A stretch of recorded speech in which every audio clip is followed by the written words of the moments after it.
नमस्कार मिथिला। जय जय मिथिला पर जते भी हमर दर्शक छी सबके हम प्रणाम करै छी और अपन पेज पर स्वागत करै छी। और आशा है जे हमर वीडियो अहाँ सबके बहुत पसंद अबैया, ओहिना अहाँ सब ओतबे प्यार हमर वीडियो के दै छी।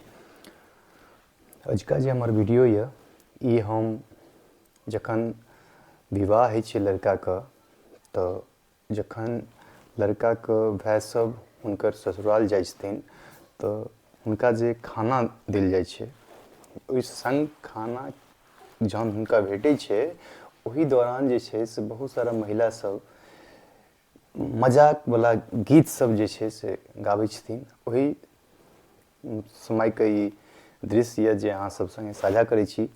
और मतलब इस मजाकियल टाइप के वो गाना गाबै छथिन, बहुत सुंदर लगै छै और ओकरा हम अहाँ सबके बीच शेयर करै छी। आशा है जे अहाँ सबके वीडियो पसंद आयत और वीडियो पसंद है अपना परिवार संग शेयर करब, कारण हमर जते भी वीडियो रहैया ओकरा मतलब गलत तरीके का वीडियो नहीं रहे छे जरा अहाँ अपन फैमिली संग शेयर नहीं कर सकै छी। और ओतबे अहाँ सब प्यार हमर वीडियो के देते रहे छी। प्रणाम सब गोटे के। दिया जाए बोल समदत भरवा तोरा क्या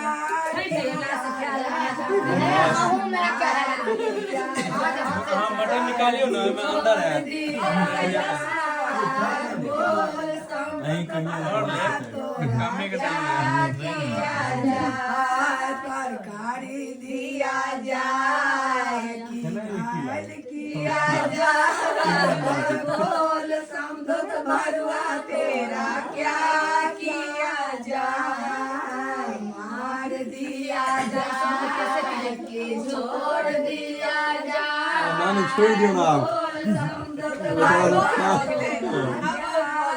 आपका निकाला तो जवाब है तो समाधान तो क्या जाने तेरे खानदान तो छोटा है तेरे आप नानी छोड़ ला जाए तो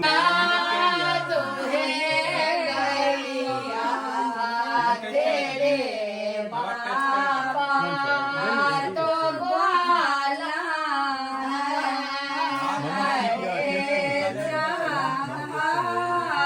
तो क्या जाने तेरा खानदान तो छोटा है तेरे चाची ने डाके तेरे चाचा जो मरा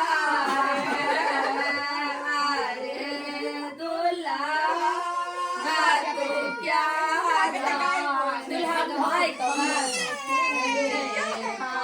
गैया आम कला करे कड़ा करे सुख आला बड़ के भाई को रसी दे भात न रे भाई को जे भात न रे बोले तो हर गाल हिन कानी गला गैया माई बहिन के गाल